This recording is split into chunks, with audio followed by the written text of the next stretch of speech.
subscribe now and press the bell icon. Never miss an update. दोस्तों नमस्कार, मेरा नाम है दिलीप और शिक्षा मंडी में आपका बहुत बहुत स्वागत है। दोस्तों मुझे उम्मीद है कि आप लोग बहुत अच्छे से होंगे। दोस्तों आज हम पढ़ेंगे एक बहुत ही पॉपुलर क्वेश्चन है परिमेय और अपरिमेय संख्या, रेशनल और इरेशनल नंबर का।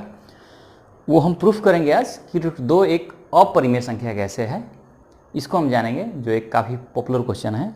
और अगर आप ये समझ लेते हैं कि √2 एक अपरिमेय संख्या कैसे है, तो इस तरह की जितनी भी संख्याएं हैं, √5, √7, √11, √13, इस तरह की सारी संख्याओं के आप एक ही मेथड होता है, उन सबको आप सॉल्व कर देंगे। तो दोस्तों आइए शुरू करते हैं। लेकिन शुरू करने से पहले दोस्तों, अगर आपने चैनल को सब्सक्राइब नहीं किया है तो प्लीज़ सब्सक्राइब कीजिए और साथ में बेल आइकन दबाइए, ताकि जैसे ही मैं वीडियो अपलोड करूं आप तक वो नोटिफिकेशन पहुंच जाए। तो आइए दोस्तों शुरू करते हैं। तो दोस्तों पहले ये समझ लेते हैं कि √2 एक अपरिमेय संख्या है, इसको साबित कैसे करते हैं। दोस्तों साबित कैसे करते हैं कि ये मान लेते हैं पहले कि √2 एक परिमेय संख्या है, और ये मान के सिद्ध करते हैं कि √2 एक परिमेय संख्या है। अगर ये परिमेय संख्या के शर्त को पूरा नहीं करती है तो ये अपरिमेय संख्या हो जाएगी, क्योंकि जो संख्या परिमेय संख्या नहीं होती वो अपरिमेय संख्या होती है। तो परिमेय संख्या के शर्त कर क्या क्या होता है, अगर ये आपको पता नहीं है तो इससे पिछले वाले वीडियो हमारे देख लीजिए, जिसमें हमने परिमेय संख्या और अपरिमेय संख्या को पूरा गहराई से हमने समझा था क्या क्या होती है। तो आइए दोस्तों शुरू करते हैं कि परिमेय संख्या कैसे सिद्ध करते हैं कि √2 एक अपरिमेय संख्या है। सिद्ध कीजिए कि √2 एक अपरिमेय संख्या है। तो मान लेते हैं दोस्तों कि माना कि √2 एक परिमेय संख्या है, जहां p और q एक अभाज्य पूर्णांक है। अब देखिए √2 एक परिमेय संख्या है, तो क्या लिखेंगे, इसे p/q के रूप में लिख सकते हैं। तो p/q को क्या होगा, √2/1, यानी एक नीचे छिपा होता है, और जहां p और q आपस में क्या है, अभाज्य पूर्णांक है। ये आपस में अभाज्य पूर्णांक है। अब समझिए दोस्तों कि आपस में अभाज्य पूर्णांक का मतलब क्या होता है। दोस्तों आपस में अभाज्य पूर्णांक का मतलब होता है, जैसे मान लीजिए मैं क्वेश्चन लिखता हूँ 2/3, तो ये आपस में अभाज्य पूर्णांक है। 7/8 ये आपस में अभाज्य पूर्णांक है। मतलब क्या होता है समझिए, कि ये ऐसी कोई संख्या ना हो जो दोनों को डिवाइड कर दे, एक के अलावा ऐसी कोई संख्या ना हो जो p और q को एक के अलावा डिवाइड कर दे। जैसे मान लीजिए 7 और 8 है, ऐसी कोई संख्या नहीं है एक के छोड़ के कि इन दोनों को डिवाइड कर दे। मान लीजिए एक और संख्या, मान लीजिए 12/5 है, ये भी आपस में अभाज्य पूर्णांक है, क्योंकि एक के अलावा ऐसी कोई संख्या नहीं है जो दोनों को डिवाइड कर दे। तो एक के अलावा अगर ऐसी कोई संख्या नहीं है जो p और q को दोनों को डिवाइड कर दे, तो वो अभाज्य पूर्णांक हो जाती है। तो ये मान लेते हैं कि p और q, p/q बराबर √2/1 हो गया। अब क्या करते हैं, क्रॉस मल्टीप्लाई करते हैं। तो क्रॉस मल्टीप्लाई जब करेंगे तो क्या हो गया, p = √2q, अब बोथ साइड स्क्वायर,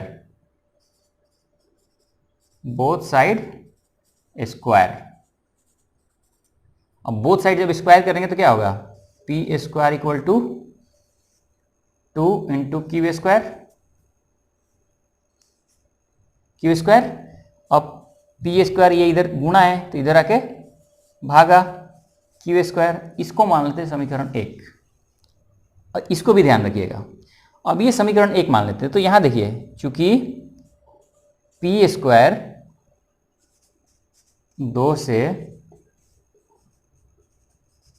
विभाज्य है, इसलिए p भी 2 से विभाज्य होगा। दोस्तों कोई भी संख्या, मान लीजिए 9 का स्क्वायर है, अगर ये 3 से डिवाइड है तो 9 भी 3 से डिवाइड होगा। मतलब कि कोई भी संख्या अगर उसका स्क्वायर किसी संख्या से डिवाइड है तो वो संख्या भी उसी संख्या से डिवाइड होगी। मान लीजिए 16 का स्क्वायर है, अगर ये 2 से डिवाइड है तो 16 भी 2 से डिवाइड होगा। ये फैक्ट है, ध्यान रखिए कि होता ही है, ये लॉजिक है। अब ये समझिए कि जब p भी 2 से डिवाइड होगा, इसको 1 मान लिया। अब हम मान लेते हैं पुनः, माना कि p = 2m। अब ध्यान रखिए कि 2m की मानते हैं। अब देखिए पी स्क्वायर का फैक्टर क्या है, 2 इंटू क्यू स्क्वायर है, यानी पी स्क्वायर का फैक्टर क्या है, 2 इंटू क्यू स्क्वायर है। तो यहां जो फैक्टर में होता है ना, उसी को मल्टीप्लाई करके कोई संख्या मान लेते हैं। अब ये मान लेते हैं कि m एक कोई ऐसी संख्या है जो 2 से उसमें गुणा करेंगे तो p आ जाएगा। इसलिए ध्यान रखिए, जब अभी आप √5 प्रूफ करेंगे कि √5 एक अपरिमेय संख्या है, तो यहाँ पे 5 वैल्यू आएगा, तो आप यहाँ मानेंगे कि p equal to 5m, 5r, 5x कुछ भी मान सकते हैं, लेकिन इसी संख्या को यहाँ पे मेंशन करना है, क्योंकि p का एक ये 2 फैक्टर है। m कोई ऐसी संख्या है जो 2 में गुणा करने पर p की वैल्यू दे देगी, इसलिए यहां मानते हैं कि P square equal to 2m। अब इसमें पुनः करते हैं, पुनः बोथ साइड स्क्वायर, तो क्या होगा, P square equal to 4m square, m square, ये समीकरण 2 मान लेते हैं। ये एक हो गया समीकरण और एक समीकरण 2 हो गया। अब क्या करते हैं, इस 2 का मान समीकरण 1 में रख देते हैं, यानी यहां पे लिखेंगे कि समीकरण 2 का मान 1 में रखने पर अब क्या रखेंगे, पी स्क्वायर का मान 4m स्क्वायर रखेंगे, तो पी स्क्वायर की जगह क्या रख देंगे, 4m स्क्वायर, यानी 4m स्क्वायर बाई ये 2 इक्वल टू क्यू स्क्वायर। ये क्यू स्क्वायर बस हमने क्या किया है कि ये जो पी स्क्वायर की वैल्यू आई है 4m स्क्वायर, इसको हमने इस समीकरण में रख दिया है, P square equal to 4m square. बाकी हमने सब सेम किया है, यहाँ भी 2 है, यहाँ भी 2 है, ये क्यू स्क्वायर, ये क्यू स्क्वायर। अब समझिए, 2 से डिवाइड कीजिए, 2m स्क्वायर, ये क्या हो गया, 2m square equal to Q square, m square equal to क्या आ गया, क्यू स्क्वायर बाई 2, ये समीकरण मान लीजिए 3। अब ध्यान दीजिए, अगर क्यू स्क्वायर 2 से डिवाइड है तो क्यू भी 2 से डिवाइड होगी, चूंकि क्यू स्क्वायर 2 से डिवाइड है, इसलिए क्यू भी 2 से डिवाइड होगा। अब देखिए, यहां Q भी 2 से डिवाइड है और P भी 2 से डिवाइड है, और यहां शर्त यह कह रहा है कि ये आपस में अभाज्य पूर्णांक हैं, तब ये P बाई Q के रूप में होंगे और परिमेय संख्या होंगे। लेकिन ये आपस में P और Q अभाज्य पूर्णांक नहीं है, क्योंकि P और Q दोनों 2 से डिवाइड हो रहे हैं, और अभाज्य पूर्णांक होने का शर्त यह है कि एक के अलावा किसी और संख्या से P और Q डिवाइड नहीं होता, तब वो परिमेय संख्या होती है। तो चूंकि यहां लिख देंगे कि P और Q आपस में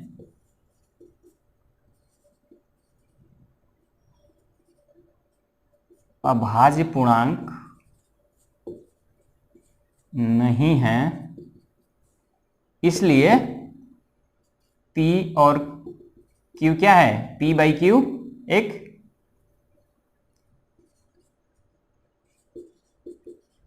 परिमेय संख्या नहीं है।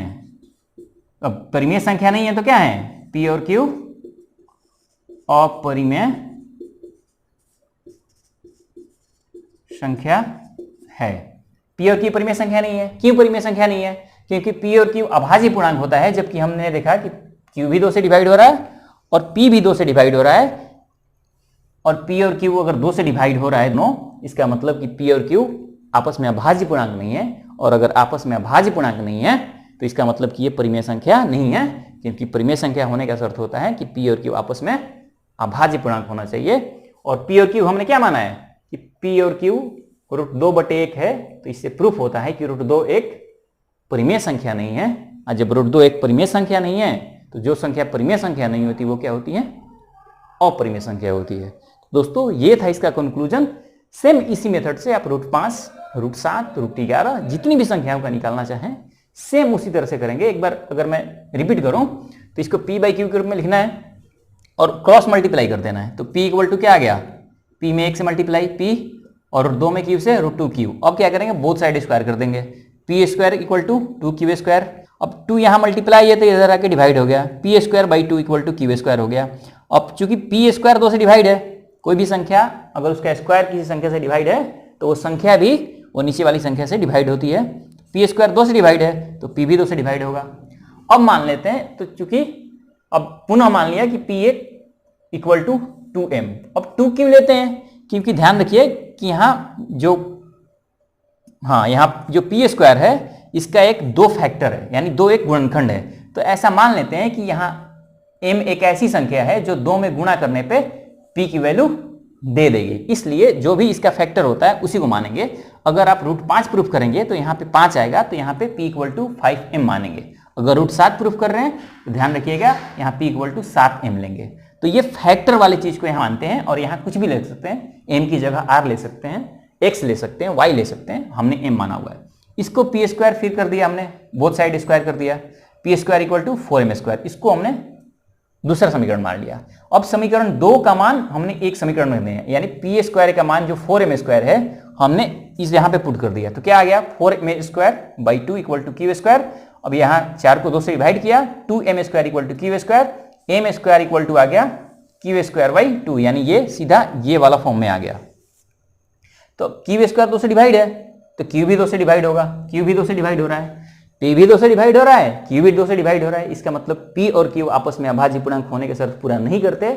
अगर ये आपस में अभाज्य पूर्णांक नहीं है, इसका मतलब p और q क्या है?